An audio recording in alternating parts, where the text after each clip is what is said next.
Hello everyone. देखो recently क्या हुआ है, बहुत जगह पर फ्लड्स आई है और बहुत जगह डिज़ास्टर देखने को मिला है। स्पेसिफिकली नॉर्थ इंडिया में such as Punjab, Haryana, UP. तो सबसे ज़्यादा जो फ्लड का आपको इफ़ेक्ट देखने को मिलेगा वो सबसे ज़्यादा पंजाब में आपको देखने को मिलेगा।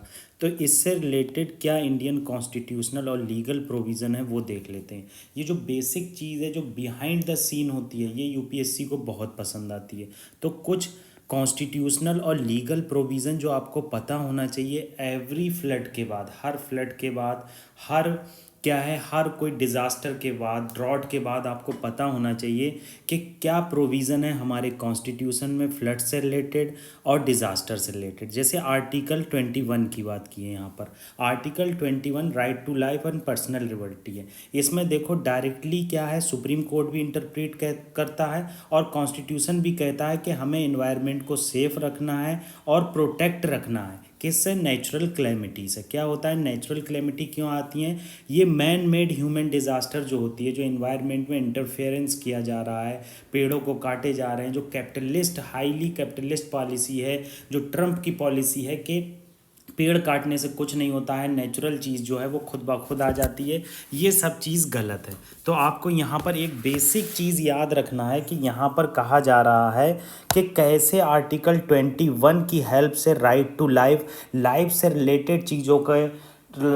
रिलेटेड चीज़ों को कंजर्व किया जाए और लोगों को पर्सनल लिबर्टी मिल सके ताकि वो इन प्रोटेक्टेड इन्वायरमेंट में रह सकें। तो फ्लड नहीं होगी तो पर्सनल लिबर्टी होगी। तो इस तरह से चीज़ों को रिलेट करना बहुत ज़रूरी है। ऐसे ही आर्टिकल 38 39 जो है डीपीएसपी का है, हमारे कॉन्स्टिट्यूशन में प्रोविज़न है पार्ट 4 में, directive principle of state policy. इसमें क्या है, स्टेट को प्रमोट करना चाहिए वेलफेयर और इंश्योर करना चाहिए एडिक्वेट लिवलीहुड। ये इंपॉर्टेंट है, ये डिज़ास्टर के केस में बहुत ज़्यादा इंपॉर्टेंट हो जाता है। आर्टिकल 38 और 39 यूपीएससी देखो किसी भी तरह से क्वेश्चन पूछ सकता है। ये आपके माइंड में क्रिएटिविटी होना चाहिए कि कहाँ से क्या प्रोविज़न बनेंगे।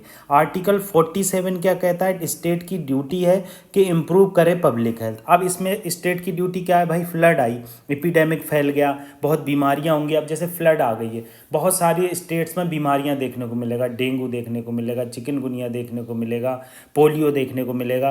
तो इसमें क्या है, स्टेट की ड्यूटी बनती है कि इम्प्रूव करे पब्लिक हेल्थ। आर्टिकल 51 AG जो फंडामेंटल ड्यूटी है हमारी, फंडामेंटल ड्यूटी जो हमारे कॉन्स्टिट्यूशन में दी गई हैं कि हर पर्सन की, इंडिविजुअल की ड्यूटी है कि वो प्रोटेक्ट करेगा एनवायरनमेंट को और इम्प्रूव करेगा नेचुरल चीज़ों को। जैसे एनवायरनमेंट से रिलेटेड क्या है, आप पेड़ लगाओ ज़्यादा से ज़्यादा, आप क्या है फ्लड को प्रोटेक्ट करने के लिए कहीं कहीं बाउंड्रीज बनाओ, डैम बनाओ, ये सब जो चीज़ है सस्टेनेबल प्रैक्टिसेस वो करना चाहिए। ऐसे ही अगर लिस्ट देखेंगे, जो 7th शेड्यूल है हमारे कॉन्स्टिट्यूशन का, उसमें वेरियस लिस्ट का प्रोविज़न है।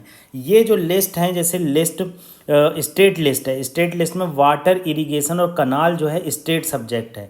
तो स्टेट से रिलेटेड जो चीज़ें आ रही हैं, हर स्टेट को चाहिए कि कैसे फ्लड कंट्रोल कर सकते हैं, कैसे ड्रॉट के लिए वाटर को कंजर्व किया जा सकता है, इरिगेशन के लिए, खेतों के पानी के लिए कौन सी चीज़ की ज़रूरत है। ऐसे ही यूनियन लिस्ट में क्या है, इंटर स्टेट रिवर्स हैं। भाई रिवर्स का मैनेजमेंट होना चाहिए, किस तरह से रिवर को प्रोटेक्ट किया जाए, क्या लेजिस्लेशन बनाया जाए, ये सब चीज़ें हैं। ऐसे ही कॉन्करेंट लिस्ट का सब्जेक्ट है जिसमें स्टेट और सेंटर दोनों लॉ बना सकते हैं, जैसे सोशल सिक्योरिटी और रिलीफ। सोशल सिक्योरिटी में आ गया कि आपको किस तरह से फाइनेंशियल रिलीफ दी जाएगी, और रिलीफ के मैटर में आपको रिहेबिलिटेशन आ गया और प्रोवाइड करना, घर प्रोवाइड करना। ठीक है, सबसे इम्पॉर्टेंट एक्ट आता है डिज़ास्टर मैनेजमेंट एक्ट 2005। इसमें क्या है, कोविड-19 में भी डिज़ास्टर मैनेजमेंट एक्ट 2005 को यूज़ किया गया था। इसके थ्रू क्या है, सेंटर ने स्टेट की पावर लेकर हेल्थ की एडवाइजरी बहुत सारे स्टेट में दी थी। तो डिज़ास्टर प्रिपेयर्डनेस स्टेट और सेंटर दोनों मिलकर ये करते हैं। ठीक है, ये आपको पता होना चाहिए। जैसे नेशनल डिज़ास्टर मैनेजमेंट अथॉरिटी होती है इस नेशनल लेवल पर, ऐसे ही स्टेट मैनेजमेंट अथॉरिटी होती है स्टेट लेवल पर, जिसे चीफ मिनिस्टर हेड करते हैं, और सेंटर में आप देखेंगे तो प्रधानमंत्री हेड करेंगे। ऐसे ही इन्वायरमेंट प्रोटेक्शन एक्ट 1986 है और water prevention and control of pollution act 1974 है।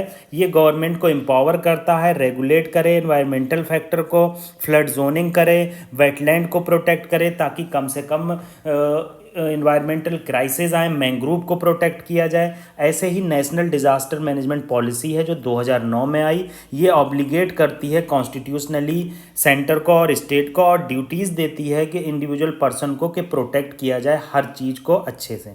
तो ये इम्पॉर्टेंट चीज़ हमने डिस्कस की। तो इस तरह से न्यूज़पेपर के आर्टिकल को रिलेट करना चाहिए।